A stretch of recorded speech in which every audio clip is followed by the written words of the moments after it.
Amada irmã, amado irmão, ao trazer-lhe minha saudação de paz, peço sua atenção para a escuta da palavra de Deus e um breve momento de meditação. Como discípulos missionários de Jesus Cristo, é muito importante fazer como Maria de Betânia, irmã de Marta e Lázaro, que escolheu a melhor parte, isto é, sentar-se aos pés do Senhor e escutá-lo. Dedique os minutos seguintes a escutar a palavra. Em seguida, procure meditá-la. Você vai se dar conta da luz que vem iluminar seu coração, a luz da palavra, para que você firme seus passos na fé e na vivência da fraternidade.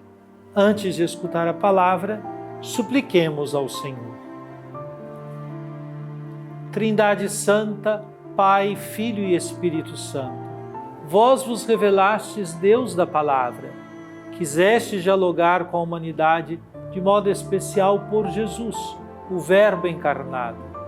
Queremos escutar, acolher e meditar vossa palavra.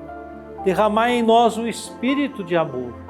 Concedei-nos um coração que escuta, pondera, discerne e escolhe em conformidade com vossa santa vontade.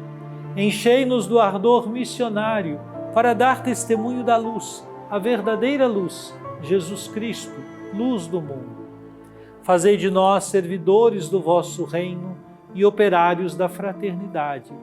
Deixai a Senhora Auxiliadora nos acompanhar nos caminhos desta história, inspirando-nos o cuidado pela vida e a promoção da paz.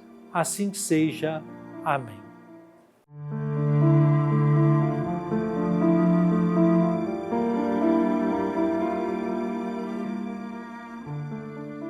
Naqueles dias, logo que foram postos em liberdade, Pedro e João voltaram para junto dos irmãos e contaram tudo o que os sumos sacerdotes e os anciãos haviam dito.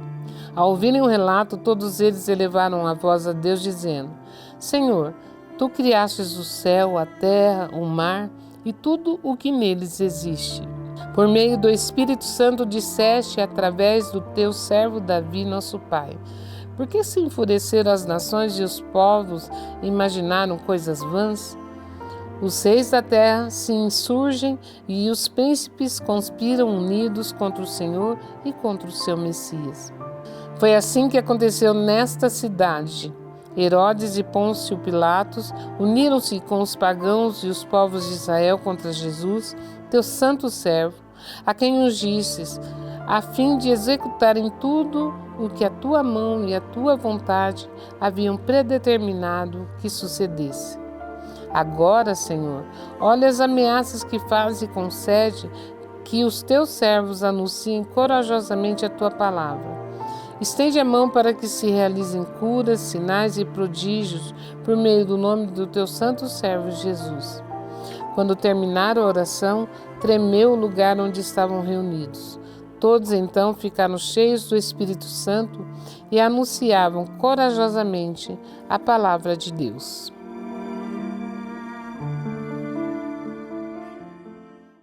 Minha irmã, meu irmão, a leitura de hoje, tomada do livro dos Atos dos Apóstolos, capítulo 4, versículos 23 a 31, descreve um momento de grande importância na vida da igreja primitiva.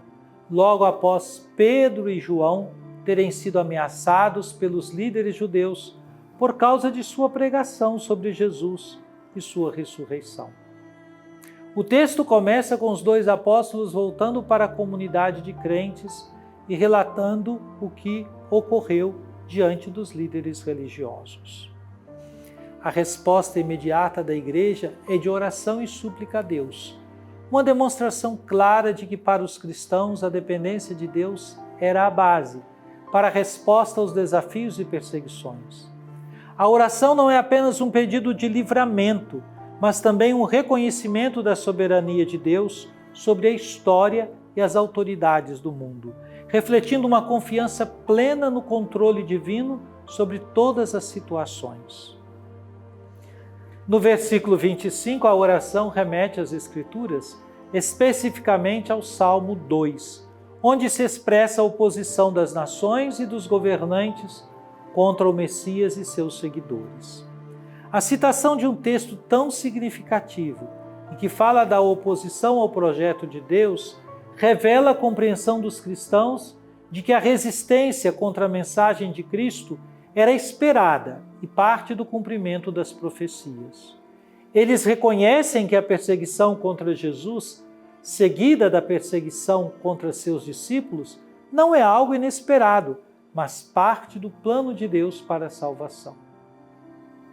Nos versículos 27 e 28, a oração reforça essa ideia, afirmando que os líderes judeus e romanos se uniram para agir contra Jesus, mas que suas ações estavam, na verdade, cumprindo o plano de Deus. Isso revela uma visão teológica profunda, onde, mesmo na oposição, a soberania de Deus continua a ser evidente. A Igreja reconhece que não importa o que as autoridades façam, o plano divino prevalecerá e mesmo a perseguição é usada para cumprir a vontade de Deus. Em seguida, a oração pede que Deus olhe para a ameaça dos líderes e conceda aos apóstolos coragem para continuar a pregação. Não é uma oração pedindo que a perseguição cesse, mas sim um pedido para que, apesar dela, a Igreja seja fortalecida na missão e mantenha sua fidelidade ao chamado divino. A coragem de continuar proclamando o Evangelho em tempos de oposição é vista como um ato de obediência a Deus. O versículo 31 relata uma manifestação poderosa da presença de Deus. Todos ficaram cheios do Espírito Santo e falavam a palavra de Deus com intrepidez. Esse versículo é crucial, pois mostra que o Espírito Santo capacita a Igreja a continuar sua missão, mesmo diante das adversidades. A intrepidez dada pelo Espírito permite que a comunidade cristã fale a palavra de Deus sem medo, e essa coragem é um dos principais frutos da ação do Espírito Santo na vida dos crentes. Esse trecho de Atos nos ensina que a resposta cristã à perseguição não deve ser de medo ou de fuga, mas de confiança na soberania de Deus, oração e perseverança na missão. A Igreja primitiva, ao enfrentar a oposição, buscava força no Espírito Santo e na certeza de que o plano de Deus se cumpriria independentemente dos obstáculos. Para a Igreja de hoje, essa passagem nos desafia a depender do Espírito para anunciar o Evangelho com coragem, mesmo quando enfrentamos dificuldades e resistência. Como cristãos, somos chamados a ser fiéis ao chamado divino, buscando a presença de Deus e sua capacitação para cumprir sua missão no mundo.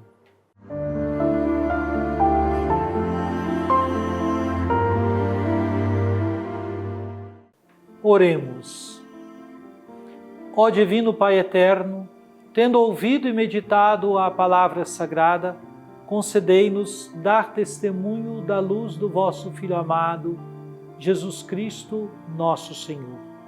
Ele que vive e reina convosco na unidade do Espírito Santo. Amém. Venha sobre você, minha irmã, sobre você, meu irmão, sobre sua família e sua comunidade, a bênção de Deus, Pai, Filho e Espírito Santo. Amém.